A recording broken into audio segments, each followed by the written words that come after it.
When a witch or wizard passes on, their magic doesn't simply vanish into thin air. What becomes of a wizard's magic after their death? Magic is woven with intention, emotion, and sacrifice. Love's protective enchantment, the kind Lily gave Harry with her life, lingers long after her death. In fact, Dumbledore anchored the fate of the wizarding world on this power. But what about other sources of magic? Magic in the wizarding world is bound to both body and soul. In Goblet of Fire, Dumbledore reminds us that there is no spell that can truly and permanently bring the dead back to life. Even the Resurrection Stone merely offers an echo, a shade, a temporary illusion of presence, not real life. Thus, when a wizard passes on naturally, their magic doesn't transfer to another. Spells woven and cast remain bound to where they were anchored.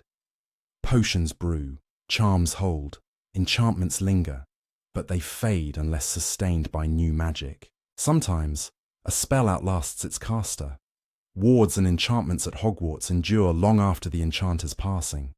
Portraits of former headmasters maintain basic attitude and thought patterns. These portraits are not alive, but they hold enchantments echoing the subject's mind.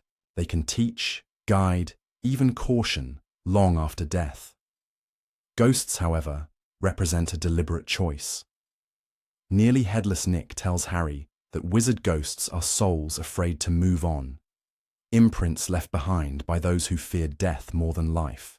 They walk Hogwarts' corridors, reliving moments, bound by curiosity and fear, but they are pale shadows, unwilling to pass through the veil.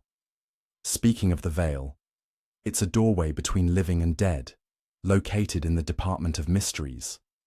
JKR confirmed it as the divide between life and death. Those who step through it are gone. No return. Not even ghosts can rise back through it. Then there are Horcruxes and the Sorcerer's Stone, magical artifacts that hold or alter life. Horcruxes tear a soul apart to preserve existence, but each damage inflicted makes the soul less human. Voldemort's final form, less than spirit, less than the meanest ghost, is testament to that. Destroy all Horcruxes, kill the body, and the soul finally moves on. The stone grants unnatural longevity. Nicholas Flamel lived for centuries, drinking the elixir of life it produced, but it required constant use. Without it, Flamel would die. Nothing magical grants true immortality, just echoes. Unicorn blood can keep someone alive despite mortal wounds, but curses them with a half-life. A cursed life, from the moment the blood touches your lips. In theory, are neither living nor dead. They are corpses animated without will or soul. They possess no true magic in themselves. They are puppets of dark magic. Some spells end when the caster passes on. Professor Slughorn's preserved potion fish in the textbook disappeared when he passed on. Dumbledore's body-bind charm on Harry vanished on death.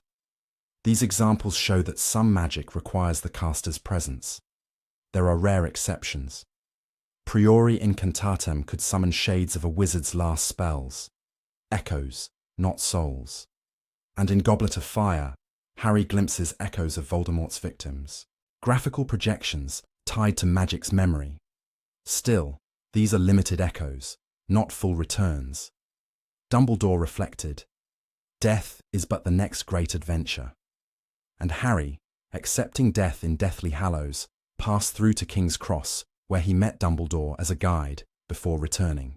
Yet canonical evidence makes clear, when a wizard dies, their personal magic does not survive them. It can echo in portraits, ghosts, Horcruxes, artifacts, but it cannot be reclaimed by another. The soul either stays behind, as a ghost, or passes on beyond the veil. What remains may influence the world, but the spark, the living, breathing magic, tied to choice and emotion, is gone with the living. So what happens to a wizard's magic after death? Personal spells remain anchored in objects until they fade. Portraits carry memory-based echoes. Ghosts linger in fear and familiarity. Horcruxes anchor shattered souls. The resurrection stone and priori incantatum offer fleeting echoes. But the true magic, the living, feeling power, departs forever. Unless it's the magic of love, of course.